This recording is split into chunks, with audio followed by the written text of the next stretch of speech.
Hello, princesses, and welcome back to Not Fit for Print Beauty with me, Rebecca. Well, 2020 is drawing to a close, thankfully, and I am happy to say that I have quite a few videos prepared of all of my favorite beauty products from 2020. There were a lot, and I have quite a few videos celebrating all the fun things that we have shared together this year. There have been a few good things about 2020. Not many, but a few. And a lot of them will be celebrated in my Best of 2020 beauty series that will be coming up very shortly in the next few weeks. I wanted to take a moment though to just get some of this out of the way. I have titled this video my 2020 beauty fails. But in reality, if I could have worded it better, I really would have called it 2020 beauty products that annoyed Rebecca. Why do we need these really? Not all of these are bad products. Some of them it's the price. Some of them it's the goopiness. I hate goop. There's a lot of goop here on the table in front of me. If you don't know what I mean by goop, you'll see in a moment. And some of it just doesn't do what they say they're going to do, and a few of them are just bad. So let's launch into it here. As always, I love the fact that this can create a dialogue. And a community dialogue as well. So if I've forgotten any bad products, please remind me what they are below. If you disagree, go for it. I love, like I said, I love the dialogue. They're also referenced below with shopping links in case you would like to try them out for yourself. Maybe you'll prove me wrong. Okay, so let's get started. We're gonna attack everybody. No one's safe here. Most of these brands are actually also featured on my best of lists. So, but you know, nobody is beyond critique, right? Let's start with good old Natasha Denona. I want to talk about the two new I Need a Nude lipsticks. Let me start by saying that her original collection of I Need a Nude lipsticks are beautiful. The formula is lovely and the colors are very all-encompassing, which we all approve of, and they wear beautifully.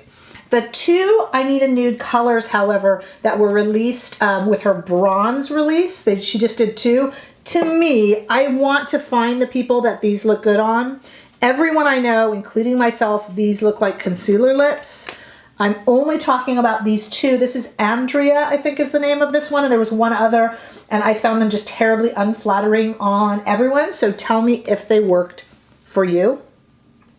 And my second Natasha Denona attack is the Triochrome palette. Now hold on. You might start yelling at me, it's beautiful, it's this, it's that. It is. Look, the palette is beautiful. This is a lovely sorbet hued pastel palette. It is not, in my opinion, however, a Triochrome palette, and that is why it is on the list. What Natasha Denona did was she put these three Triochrome shades down the center and then planned looks on either side of them. My issue was I don't think the Triochromes are that Triochrome-y. And I mean, like I said, I think it's a beautiful sorbet palette with some highlights in the middle. And if, I don't know, she wouldn't have called it that, I suppose, but after seeing her liquid chromium eyeshadows and then seeing this, I was unimpressed by the Triochromes in it. And so for me to buy this expecting these beautiful knockout, standout Triochrome looks, I think it was misleading. My problem is not with it as a palette. I think the shadows perform well, and I have made some beautiful looks with this Natasha Denona Triochrome palette. But the fact that it is called and promises Triochrome, not for me. Sorry. That's why it made the list. Okay. First of all, my goop products. There's a lot of goop on here. Makeup by Mario. He is on a lot of my best of lists. So I don't feel bad saying that his master secret glow is goopy and cruddy.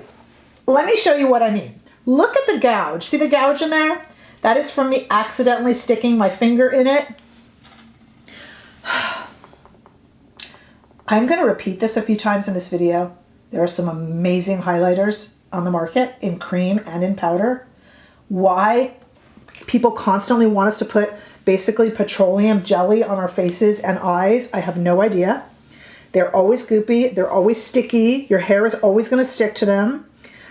There's just no need for this. It's just basically Vaseline in a it's not really, I know, ingredient wise. This one doesn't have a smell, and of the goops, It's the most tolerable goop. They're good. It's goop, right? But you don't need it. It's goop. No. Speaking of goop, here comes Becca with the Zero Pigment Foundation and highlighter. In my initial review, and I will link all my initial reviews below, I gave Becca a break and liked this product. This product, it isn't that this product doesn't deliver. This is a gel, a clear gel. I don't know if you can kind of see it frosted up in there. What I'll do is I'll remove this and kind of, there we go. There's a good shot of it. Let me put some on my, ugh, that's a goop.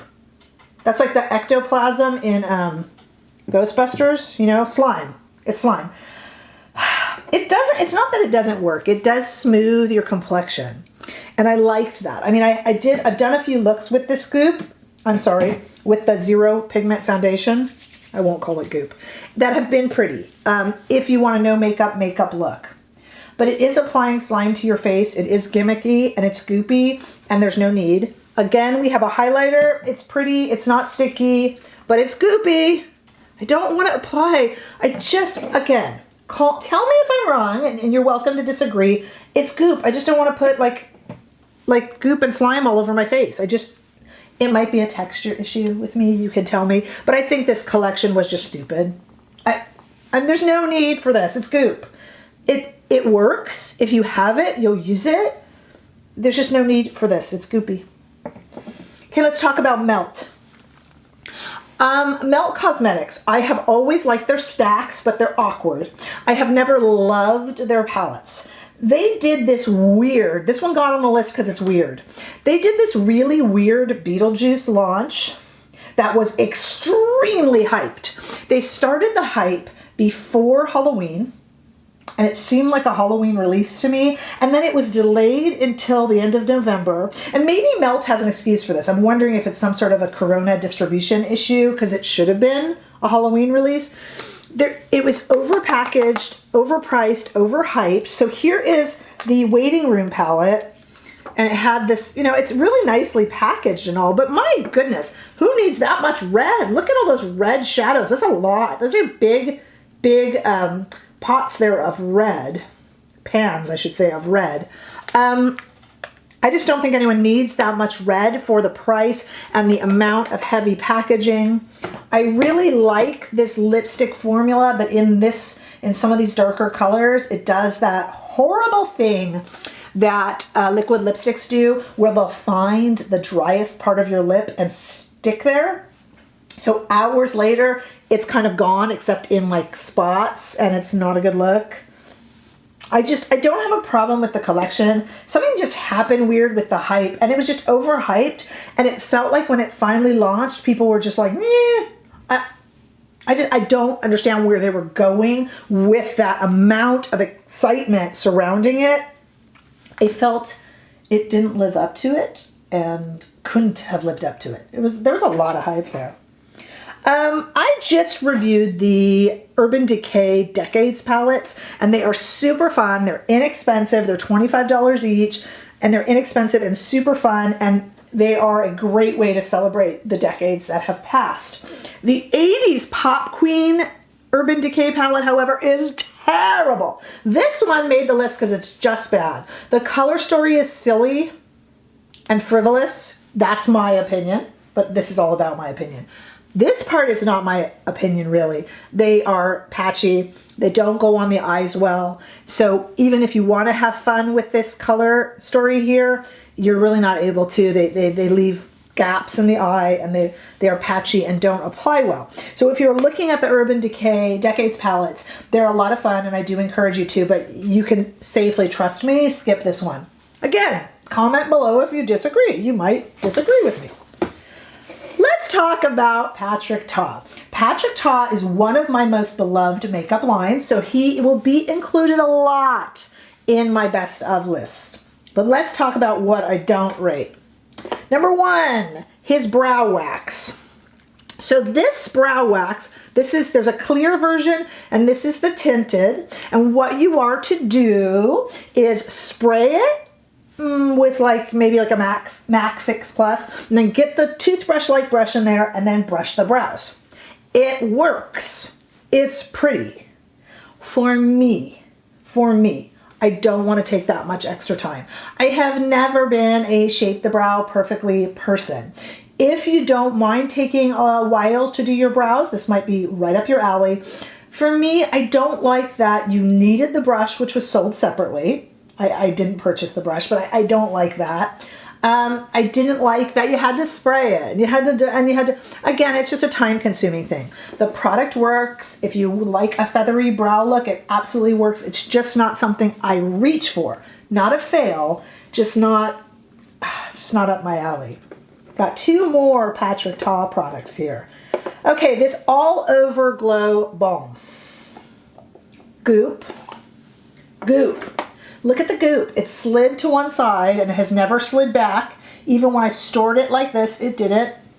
It has a cloyingly sweet smell, and it is, again, like petroleum jelly. I don't want that on my face. I don't want that on my shoulders. I know people who love this, so if you want to disagree with me, please do. To me, this is packaged, sweet-smelling goop. More goop. Patrick Ta Lip Mask. Goop for the lips. I like goop on the lips, actually, but this was unnecessary. It's fine. I barely touched it. I'll declutter it. It's fine. It's not horrible. It's not great. It's another lip mask in a very crowded lip mask field. It's got very pretty packaging, and it amounts, in my opinion, to not too much. I would skip that one. Charlotte Tilbury. Now, I love Charlotte Tilbury, and I'm not alone in that thinking. But like I said earlier, no one is immune from criticism. And ever since Charlotte Tilbury has sold her company, there have been some releases that I think are a little bit questionable. So let's go back in time and talk about her lip and cheek glows. Do you remember these? I wonder if you do. So there were two that were released. Let's open them up here and take a look at them. Two of these lip and cheek glows for your, surprise, surprise, lip and cheek. A slightly darker version and a slightly lighter version that were almost indistinguishable, frankly. They are pretty enough on the cheeks. I don't think they quite spread as well as some of her other cream cheek products have in the past. You know, the ones that you rolled up and put on, the beach sticks. I liked those a lot better. I don't see what these did. And then when you put them on the lips, they were fairly dry and disappeared quite quickly. Interestingly enough, I went onto the Charlotte Tilbury website and they are gone. And I do not think it's because they sold out in some sort of frantic rush. Could be, but I think they removed them. I don't think they did well. I'm not sure they performed well. I can't right now remember the price. I'll put it up here, but whatever it was, I do remember it was too much for what you got. Nobody could decide which shade because, like I said, they were kind of indistinguishable, and they were pretty enough, but there's no point to these guys. And I think Charlotte Tilbury brand might agree with me on that. Let's be a little controversial and talk about the Glowgasm lip balms.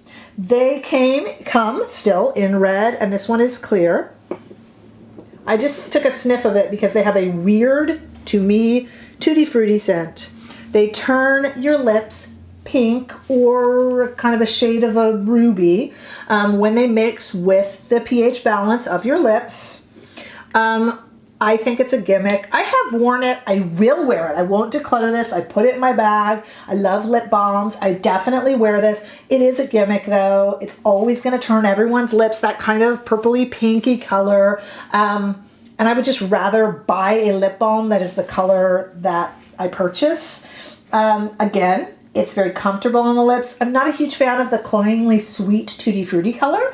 And I just think the product in general is an old-fashioned gimmick that really should probably come out of the gumball machine, but is kind of embraced. I mean, Tom Ford does one, Dior does one.